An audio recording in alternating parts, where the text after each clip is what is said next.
वो यज्ञ इसलिए कर रहे हैं कि आहा, श्री कृष्ण के द्वारका में तो सारे वैभव विराजमान, परंतु कभी कभी ये भुआ जी के घर में भी, मेरे घर में भी आते हैं, परंतु हमारे घर में जाने इतना वैभव है कि नहीं कि कृष्ण को कहीं असुविधा न हो। ऐसी स्थिति में श्री युधिष्ठिर ये चाह रहे हैं कि यदि मैं राजसूय यज्ञ कर लूं और राजसूय यज्ञ करके मेरे घर में इतना विभूति हो जाए जिससे कृष्ण आए तो उनको यहाँ रहने में कोई कमी महसूस नहीं हो, जैसे द्वारका में ये परम उल्लास और वैभव के साथ में रहते हैं, ऐसे ही कृष्ण सेवा के लिए मुझे भी अपूर्व वैभव की प्राप्ति हो जाए। ये युधिष्ठिर का राजसूय यज्ञ करना यह अपने वैभव के लिए नहीं है, बल्कि कृष्ण सेवा के लिए वैभव प्राप्त करने के लिए ही युधिष्ठिर का राजसूय यज्ञ करना है। और उसके लिए जब ये राजसूय यज्ञ कर रहे हैं तो कृष्ण की सेवा करते हुए ये विचार इतना कि कहाँ उठाएं कहाँ बैठाएं, कृष्ण के लिए क्या कर रहा है, इतनी सेवा करने के लिए ये पूरी तरह से युधिष्ठिर विराजमान हो रहे हैं। तो हरिदास वाले श्री हरिदास वहां पर भी, परंतु हरिदास के साथ में वरे शब्द का प्रयोग वो किया गया श्री गोवर्धन के साथ में। उद्धव के लिए भी हरिदास शब्द का प्रयोग है, युधिष्ठिर के लिए भी केवल हरिदास शब्द का प्रयोग है, परंतु गोवर्धन के लिए हरिदास के साथ में और विशेषता बताती गई हरिदास वर। तो हंताय मध्य बबला हरिदास वर्यो यद राम कृष्ण चरण स्पर्श प्रमोदा। जो राम कृष्ण इन दोनों के चरणों के स्पर्श को प्राप्त करके परम आनंदित हो रहे हैं। राम कृष्ण, बलदाऊ जी का नाम क्यों ले लिया गोपियों ने? बोले केवल अपने भाव को छिपाने के लिए। बलदाऊ जी से इनको कुछ लेना देना नहीं है, इनकी जो प्रीति है वो श्री कृष्ण के साथ में है, परंतु कहीं हमारा प्रेम बाहर प्रकट न हो जाए, इसलिए अपने प्रेम को छिपाने के लिए साथ में बलदाऊ जी का नाम भी ले लेते हैं कि पूरा ब्रज रामकृष्ण से प्रीति करता है। ऐसे हम भी रामकृष्ण से प्रीति करती हैं, कोई टोकेगा नहीं, बलदाऊ जी का नाम ले लोगे तो, इसलिए अपने प्रेम को छिपाने के लिए बलदाऊ जी का नाम ले लिया, अन्यथा बलदाऊ जी से इनको कुछ लेना देना नहीं। यदि राम कृष्ण चरण स्पर्श प्रबोधा, अथवा राम शब्द के द्वारा दिखाया कि जो अभिराम सुंदर होकर के विराजमान है, ऐसे कृष्ण के चरणों को प्राप्त करके श्री गोवर्धन अत्यंत आनंदित हो रहे हैं। चरण शब्द का जो प्रयोग किया गया, वो चरण शब्द का प्रयोग किया गया आदर में। जैसे हम लोग कहते हैं रूप गोस्वामी पाद वल्लभाचार्य चरण, ये चरण शब्द आदर को व्यक्त करने वाला है। ऐसे ही अभिराम कृष्ण जो परम आदरणीय है, तो राम कृष्ण चरण उनके स्पर्श को प्राप्त करके परम आदरणीय परम प्यारे श्याम सुंदर के चरण का स्पर्श प्राप्त करके श्री गोवर्धन इतने प्रमुदित हो जाते हैं कि मानन तलोते सर्वो गणयोस्तयोद्यत। श्री गोवर्धन श्री श्याम सुंदर को सम्मान प्रदान करते हुए विराजमान होते हैं। सर्वो गणय, गैयाओं के साथ में, गोपों के साथ में श्री कृष्ण आए हैं, उनको सम्मान देने के लिए श्री कृष्ण को श्री गोवर्धन सम्मान दे रहे हैं। सम्मान कैसे दे रहे हैं? बोले पानी यसु यवस कंदर कंद मुले। कभी पानी मान जल के द्वारा, कभी सुयवस सुंदर घास उनके द्वारा, फिर कभी कंद और मूल इनके द्वारा, फल फूल इनके द्वारा श्री श्याम सुंदर की सेवा करते हुए विराजमान होते हैं। अब श्री गोवर्धन श्याम सुंदर की कैसे सेवा करते हैं?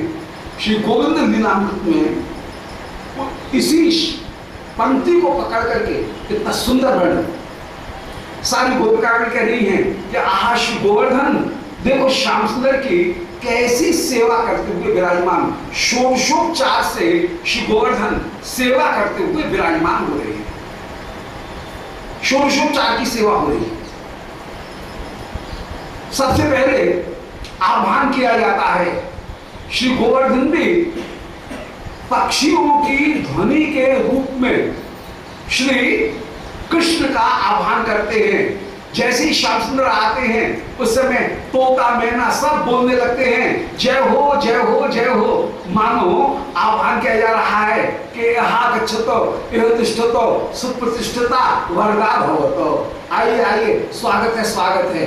तो आसन पहले आह्वान किया गया, फिर आसन श्री गोवर्धन अपनी सुचिकरण परम सुंदर जो स्फटिक शिला, सुंदर जो शिला है, वो शिला को ही स्वाभाविक सिंहासन के रूप में श्री श्याम सुंदर को दे रहे हैं। तो मानम तनोती, इसकी व्याख्या चल रही है, मानम की, मानम शब्द की व्याख्या चल रही है।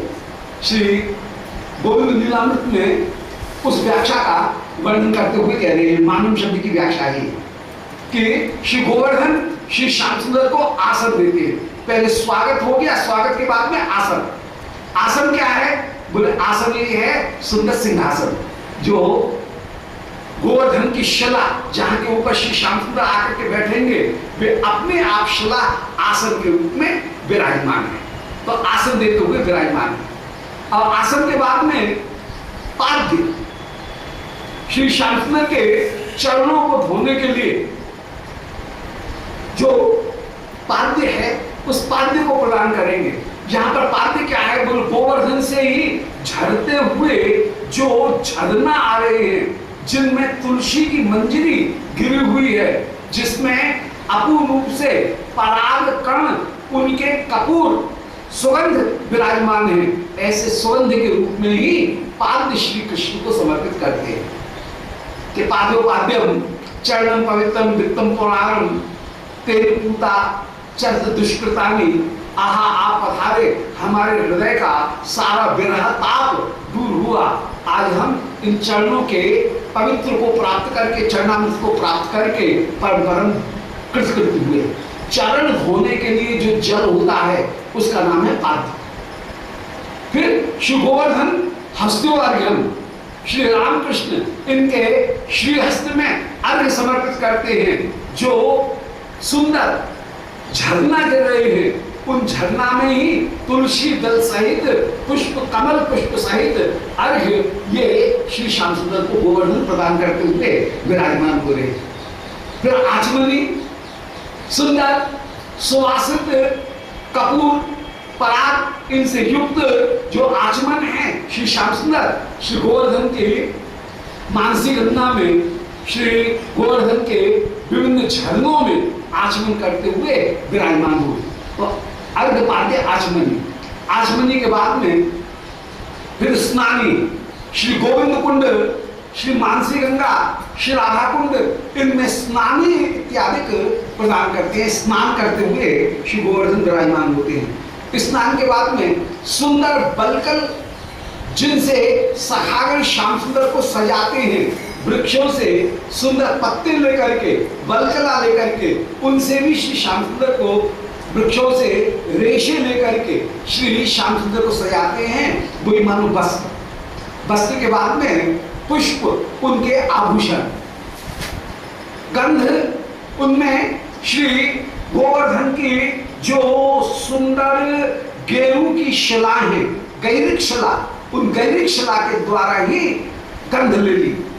फिर परागकर्ण समा जो जल में विराजमान है, जल की घास में, वो समा उनके ही अक्षत लेकर के, समा के अक्षत श्री श्याम सुंदर के ऊपर श्री गोवर्धन मानो चढ़ाते हुए अक्षत के द्वारा, गंधाक्षत के द्वारा कृष्ण का पूजन करते हैं। फिर इसके बाद में गैयाएं जब दौड़ती हैं तो उनके चरणों से जो चिंगारी कहीं पत्थर पर रगड़ने से प्रकट होती है, वो चिंगारी ही पास के झुरमुट की झाड़ी में गिरती है और वहां से सुंदर धूप उत्पन्न होती है। वही मानो धूप प्रदान करते हुए, पुष्पमाला और धूप इनको प्रदान करते हुए श्री गोवर्धन विराजमान होते हैं।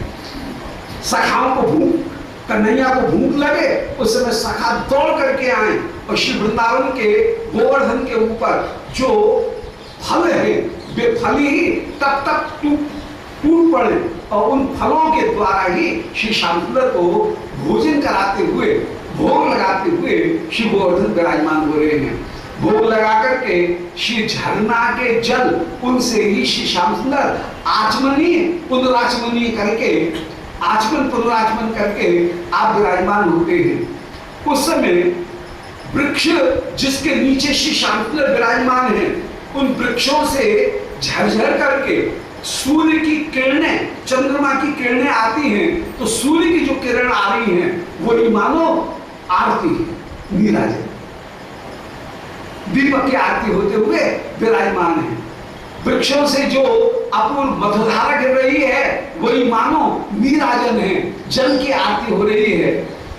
इसके बाद में श्याम सुंदर जहां विराजमान हैं वहां ही ऊपर से फूल अपने आप झड़ रहे हैं और उन झड़ते हुए फूलों को के द्वारा ही मानो श्री गोवर्धन आनंद पूर्वक श्री कृष्ण चंद्र का, श्याम सुंदर का मानो पुष्पांजलि समर्पित करते हुए विराजमान। जैसे षोडशोपचार पूजा में पूजन करने के बाद में फिर पुष्पांजलि समर्पित की जाती है, ऐसे पुष्पांजलि समर्पित करते हुए विराजमान हो रहे हैं।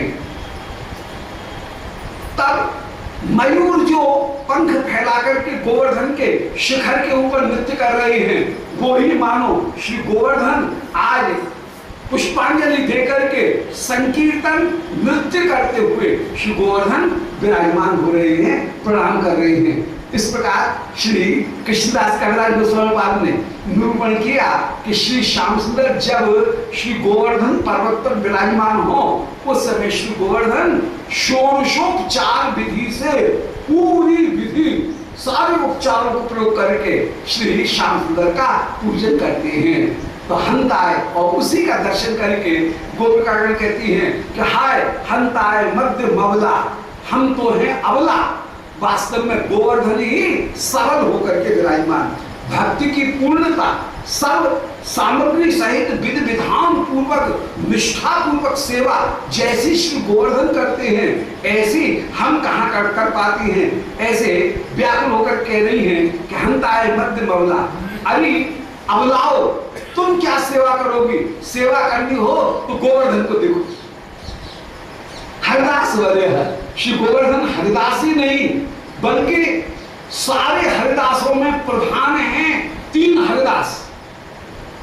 श्री उद्धव श्रीमद् भागवत के अनुसार श्री युधिष्ठिर और श्री गोवर्धन, और इन 3 में भी बड़े होकर के यदि कोई विराजमान है तो हंताय मध्य मवला हरिदास वरे है। श्री गोवर्धन परम परम श्रेष्ठ होकर के विराजमान, जो पानी जो मानन तलोत सह गो गणयोस तयोर्य। अब केवल कृष्ण की पूजा की जाए और उनके परकर की पूजा नहीं की जाए ये तो होगा नहीं, इसलिए सह गो गणयो, गोगण इनके साथ में श्री गोवर्धन श्याम सुंदर की पूजा करते हुए विराजमान हो रहे हैं। रामकृष्ण दोनों का पूजन करते हुए विराजमान। बलदाव जी का नाम तो बस इन्होंने ले लिया केवल अपने भाव को छिपाने के लिए, क्योंकि काचित परोक्षम कृष्णस्य स्वसखी द्युम्न वर्ण्य, पहले वर्णन कराए हैं कि गोपी कृष्ण की महिमा का गायन करने के लिए बैठी परंतु परोक्ष रूप में गायन कर रही हैं, अपने भाव को छिपा करके वर्णन कर रही हैं, इसलिए बलदाव जी का नाम भी ले लेती है। परंतु बलदाव जी का नाम केवल छिपाने के लिए है, बलदाव जी से इनका कोई संबंध नहीं है, इनका संबंध श्याम सुंदर से ही एकमात्र है। पानी या सुयवस, पानी माने जल के द्वारा, सुयवस माने सुंदर, कोमल जो दूर्वा उनके द्वारा, और कंद मूल इनके द्वारा श्री श्याम सुंदर की सेवा करती है। यहाँ पर वही कह रहे हैं कि पर्वतो पल भरा अपि द्रवन पर्वतोतिशयता प्रपेदरे। आज मेरे द्वार पर मेरे घर में श्री कृष्ण ने अपनी चरण रज प्रदान की है, ये विचार करके पर्वतः इस महामंगल पर्व को प्राप्त करके, उत्सव के समय को प्राप्त करके, पर्वत के उपल बड़ा जो कठिन पत्थर हैं वे भी अतिशयतः द्रवम प्रपेदरे, अत्यंत द्रवीभूत होकर के विराजमान हो रहे हैं और श्याम सुंदर के चरण उनके ऊपर अंकित हो रहे हैं। गोवर्धन में गड़े के गड़े रह जाए। सर्वतोप्यधिक कक्खटा, यद्यपि ये पर्वत सबसे अधिक कक्खटा माने कठोर है, कखटी कहते हैं कठोर, ये सबसे ज्यादा पत्थर से ज्यादा कठोर कौन सी चीज होगी, तो सर्वतोप्यधिक कठता, ये कठिन वस्तुओं में सबसे ज्यादा कठोर होकर के विराजमान है।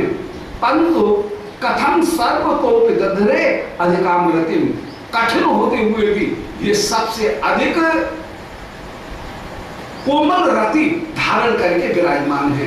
तो सर्वतोप्य गधरे अधिकामृतिम, सबकी अपेक्षा अधिक श्रेष्ठ रति को प्राप्त करके ये विराजमान हो रहे हैं।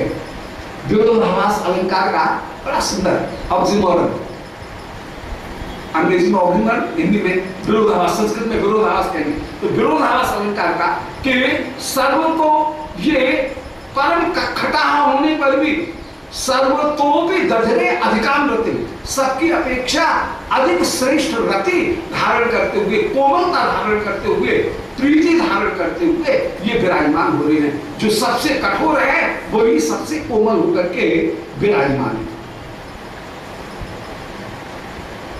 स्वम स्वम आस्यम उपाश्रिता यतः सांप्रतम खग मृगाप्य पासवा प्राप्य बार परसार हारते संभ्रमा पपु अपूर्व कौतुका। अब श्यामसुंदर ने जैसे ही बंशी बजाई, श्री यमुना जी में विराजमान जितने भी हंस सारस, ये सब के सब भी विमोहित हो गए। तो स्वम स्वम आस्पदम उपाश्रिता यथा, यद्यपि ये पक्षी स्वम स्वम आस्पदम उपाश्रिता, अपने अपने घरों के भीतर, घोंसलों के भीतर बैठे हैं, अपने अपने नीड़ में ये पक्षी विराजमान है।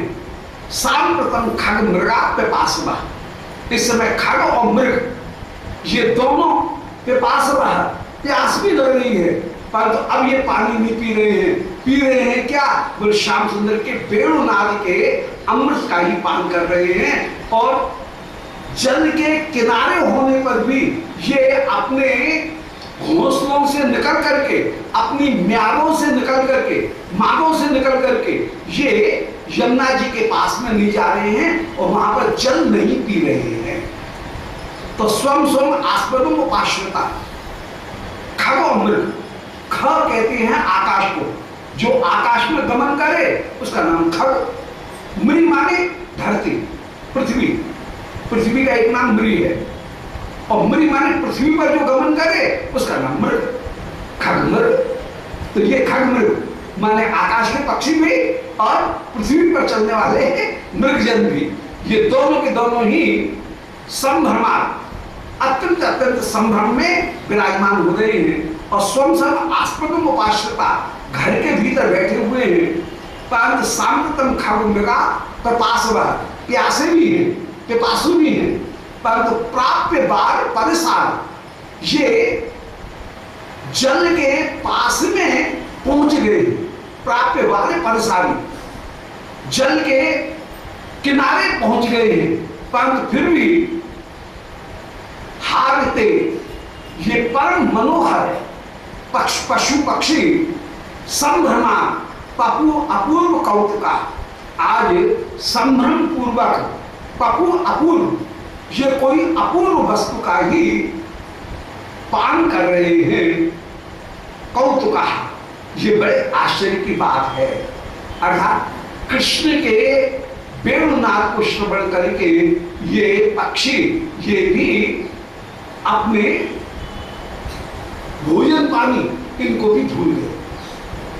वृंदावनम सखे, बिल्कुल वही श्लोक का कई भाव है, जैसे वेणुगीत में कह रहे हैं कि वृंदावनम सखे भुवो विष्णोत कीर्तिम यद देवी की सुख पदामृत लब्ध लक्ष्मी।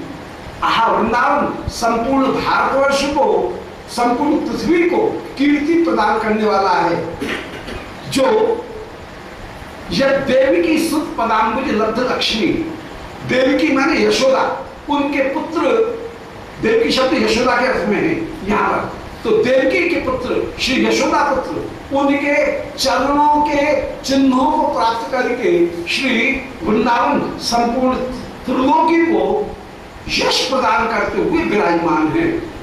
गोविंद वेणु मनमत्त मयूर नृत्यम प्रेक्षाद्य सांग अपरतान्य समस्त सत्वम। श्याम सुंदर जिस समय वैश्वी निवास करते हैं उस समय गोविंद की वेणु को सुन करके मयूर नृत्यम, मयूर नृत्य करते हुए विराजमान है। और प्रेक्ष अत्य सांगी सांग, आज गोवर्धन के प्रेक्षणीय सानू के ऊपर विराजमान होकर के, शिखर के ऊपर विराजमान होकर के श्री मयूर भी नृत्य कर रहे हैं। और अपरतान्य समस्त सत्वम, और उस समय अन्य जितनी भी अपनी चेष्टाएं हैं उन चेष्टाओं को ये त्याग किए हुए हैं। सब अपने अपने काम को छोड़ करके श्री श्याम सुंदर के मुख का दर्शन करते हुए ही विराजमान हो रहे हैं। तो अपरत अन्य सत्वम, अन्य जो वस्तुओं में अभिनिवेश है उसका त्याग करके ये श्री श्याम सुंदर का ही दर्शन कर रहे हैं। और प्रेक्षणीय श्री गोवर्धन का जो शिखर उसके ऊपर मयूर नृत्य करते हुए विराजमान हो रहे हैं। आज वही रूप का वर्णन कर रहे हैं कि प्राप्य बार परसारी, आज वारी माने जल के, परसारी माने निकटता को प्राप्त करके, परकोटे को, किनारे को प्राप्त करके, वारी परसारी जल के किनारे को प्राप्त करके भी ये हाय पिपासवा, प्यासे होते हुए भी पानी नहीं पी रहे हैं और ये श्याम सुंदर के वेणुनाथ का ही पान करते हुए विराजमान हो रहे हैं। हारते, ये परम सुंदर है। संभ्रमात पतु अपूर्व कौतुका, ये अपूर्व कौतुक को धारण करके संभ्रम पूर्वक ते पपु, तेरी वाणी, श्याम सुंदर की जो वाणी है उन ते माने वे उस वाणी का ही, वेणुनाथ का ही पान करते हुए विराजमान होते हैं। तो प्राप्य वाले परसारी माने जल के किनारे पहुंच करके भी हारते, ते माने वे पक्षी, वे मृग परम मनोहर संभ्रमात पपु, वे उस वेणुनाथ का संभ्रम पूर्वक पान करते हैं। अपूर्व कौतुका, और उसमें ही अपूर्व कौतुक प्राप्त कर रहे हैं, किसी दूसरी वस्तु का ये सेवन नहीं कर रहे हैं। कृष्ण सार इत नाम सार्थकम, आहा, विशेष रूप से मघेरे में वहां पर मृगहर, श्याम सुंदर जब बंशी बजाए उस समय सारे मृग विशेष रूप से मघेरे में इकट्ठे हो जाए। यहाँ से छठी क्रांति से थोड़े आगे चले तो एक गांव पड़ता है मघेरा, तो मघेरे का पुराना जो नाम था वो है मृगहर। श्याम सुंदर जब बंशी बजाए उस समय सारे मृग वहां पर विशेष रूप से एकत्रित हो जाए, इसलिए उसका नाम मघेरा पड़ा। तो मघेरे में या कहीं श्री वृंदावन की जो अपूर्व शोभा है उसमें ही गांव के पास में जो मृग हैं वे मृग आ जाते हैं। अब इन मृगों का एक नाम संस्कृत में है कृष्ण सार, और इस कृष्ण सार नाम को लेकर के ही गोपी कह रही है कि कृष्ण तासार इत नाम सार्थकम। अभी वास्तव में इन मृगों का जो नाम कृष्ण सार दिया गया यह बिल्कुल सार्थक है, क्योंकि कृष्ण ही इनके सार माने प्राण। कृष्ण सार का मतलब है कृष्ण ही जिनके सार माने प्राण होकर के विराजमान। तो कृष्ण सार इत नाम सार्थकम, कृष्ण सार यह नाम ही वास्तव में सार्थक है। आज कृष्ण सार ये नाम स्वयं दढ़ो, इन्होंने अपने नाम को सार्थक रूप में ही धारण कर रखा है। अयम अहो दयोदधि, आहा, यही कृष्ण सार हैं। दयोदधि, दयोदधि माने दया में जो कृष्ण हैं वे अपूर्व रूप से इनके ऊपर कृपा करते हुए विराजमान है। तो दयोदधि, ये कृष्ण सार मृग ये दयामय होकर के ही विराजमान है। दयोदधि एक मृगों का विशेषण है। कृष्ण सार ये दया के निधि हैं। क्यों? बोले हम तो अपने पति मन्य गोपों के आगे कभी कृष्ण नाम का उच्चारण भी नहीं करती हैं, परंतु इन मृगों को देखो, ये कितने उदार हैं कि इनकी मृगियां श्याम सुंदर के वेणुनाद को सुनकर के जब मूर्छित होती हैं तो ये अपनी मृगियों को रोकते नहीं हैं, अपनी पत्नियों को रोकते नहीं हैं, बल्कि प्रोत्साहन देते हैं कि अरे कृष्ण दर्शन करने के लिए जा रही हो, जाओ जाओ तुम भी जाओ। तो ये कृष्ण दर्शन करने में बाधा नहीं डालते हैं। हाय हमारे ऐसे भाग्य कहाँ, हमको तो ऐसे पतिमन्य गोप मिले हैं जो कि जिनके आगे हम कृष्ण का नाम भी नहीं ले सकती हैं। और ये मृग उल्टी अपनी पत्नियों को संग में लेकर के अपने नयनों के द्वारा श्री कृष्ण की पूजा करते हुए विराजमान, इसलिए ये ही कृष्ण सार हैं। हम अकृष्ण सारा हैं, ये कृष्ण सार होकर के विराजमान। कृष्ण हमारे प्राण नहीं है, कृष्ण इन मृगों के ही प्राण हैं। तो हम हुए अकृष्ण सारा और ये मृग हुए कृष्ण सार। ये मृगी हुई कृष्ण सार के दयोदधि, ये दया में मृग, द्वेष्ट नो गिरधान रागिणी, गिरधर से अनुराग करने वाली, अपनी पत्नियों के प्रति द्वेष का भाव नहीं रखते हैं। हमको ये सौभाग्य कहाँ, गोपी माल कह रही है, ये सौभाग्य हमको कहाँ, हम तो गुरुजनों के आगे, पतिमन्य गोपों के आगे कृष्ण का नाम भी नहीं ले सकती है। इतने में ही वे झगड़ा करने के लिए, प्रतिरोध करने के लिए तैयार हो जाए, परंतु ये गिरधरान रागिणी, गिरधर की अनुरागिणी, अपनी मृगियों के साथ में द्वेष ना, ये द्वेष नो, द्वेष नहीं करते हैं कि दयोदधि द्वेष नो गिरधरान रागिणी।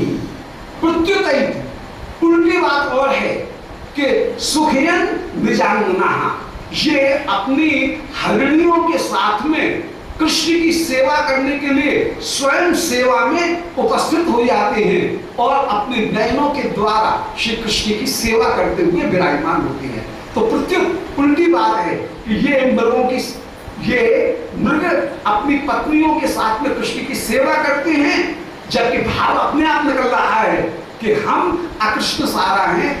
ये हरिण वास्तव में कृष्ण सार होकर के ही विराजमान है। कृष्णं निरीक्ष्य बंतोत्सव कुशीलो आश्रित्य तत्पुरुष वेणु विचित्र गीतम, ये कृष्ण का दर्शन करके ये सह कृष्ण सारा पूजा दधुर विरचिताम प्रणयावलोक, श्रीमद् भागवत का श्लोक है कि ये प्रणय अवलोक पूर्वक श्री कृष्ण की सेवा करते हुए विराजमान होती हैं। तो कोई भाव हो गया कि कृष्ण सार इत नाम सार्थकम, इन मृगों का कृष्ण सार ये सार्थक नाम है। स्वम दधो, इन्होंने ठीक नाम धारण किया है। अयम अहो दयानिधि, हाय ये मृग ही दयानिधि है कि द्वेष नो गिरधरान रागिणी, श्री गिरधर से अनुराग करने वाली अपनी पत्नी मृगियों के साथ में ये द्वेष नहीं कर रहा है। प्रत्युत एति, प्रत्युत यह उन हरिणियों के साथ में सेवा करने के लिए कृष्ण के पास में पहुंच जाता है। सुखयन निजांगना, और अपनी अंगनाओं को भी, अपनी पत्नियों को भी उल्टा और सुखी करता है। और दंपति मिलकर के, पति पत्नी, मृग मृगी, ये दोनों मिलकर के श्री कृष्ण की पूजा करते हुए विराजमान होते हैं, मिलकर के कृष्ण का दर्शन करते हैं।